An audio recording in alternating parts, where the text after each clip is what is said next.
call it about a fun question, but it's a light one. So renting with pets, how hard is it to rent with? So this is Stuart. Stuart from Glendive, Montana says, how hard is it to rent a place when you have pets?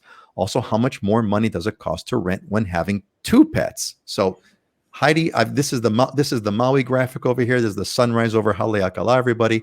Heidi, why don't you get us started with this? What's the deal? What should you know if you're trying to rent with pets? Well, it's possible. It's definitely a little bit more difficult because not all homeowners want to have pets in their home. As far as the cost of the rent, I mean, I don't think they charge you more rent or can. They are allowed to charge you an additional pet deposit. So like an additional deposit for your pet. There's places you could rent. It's your options will be a little bit more limited. Yeah, pets are kind of tough. Dylan, what's the pet deal like on the Big Island? The big limiting factor is going to be condos. The vast majority of condos have some type of pet limitation or pet ban other than service animals. And a lot of rentals are in condos or apartments where people use them as second homes or as investments. So you'd probably have to look towards the housing market. It's going to obviously be a lot more expensive. And then a lot of times people will, I mean, you can't charge per se for a pet, but there will be a little bit of extra rent built in if they do allow for pets. So it's surprising how many people I've helped buy a home who just couldn't find a rental because they had pets, so they had to buy something instead. So that does happen pretty often.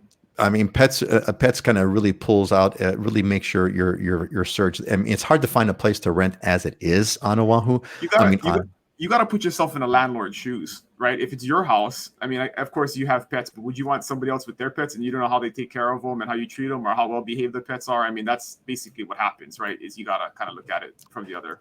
There's all kind of risks involved, and it pulls away your market. Scott, you had mentioned a long time ago we had talked about pets, and you had a pretty you had spoken about it. What's the pet? How does having pets change the equation on Oahu? In a lot of ways, actually, Dylan touched on part of it is certain condominiums are going to have restrictions either on the number of pets, the size, weight of pets, the type of breed, or they don't allow them at all. If you got 1,000 rentals available out there, not all of them are going to be available to someone that has pets. They're not going to rent them out, allow pets. So you've already narrowed that supply pool. I actually, on the project that I'm working on now, I had 2 homes on there. And I was having a little bit of a hard time getting them rented. One was at $2,400 a month or whatever. And the minute I said, okay, we'll take pets, because I didn't really care, we were going to tear the house down in a year. Not only was I able to raise the rent and got it rented pretty quickly to someone with pets, because there's, a lot of pet owners and less, supply there. But you can charge technically the pet deposit can be 1 month's rent. Then you got your monthly, your deposit up front, which is 1 month's rent. And then you have the 1 month's rent up front you're collecting. So you're almost at 3 times the rent right up front to collect for pet damage and stuff, which they changed a couple of years ago, which was to help move homeowners and landlords into accepting more pet rentals. So the moral of the story is pets going to cost you. Yep. One way or another, it's going to cost you. It's going to cost you in finding it. It's going to cost you in rent. It's going to cost you a bunch of things.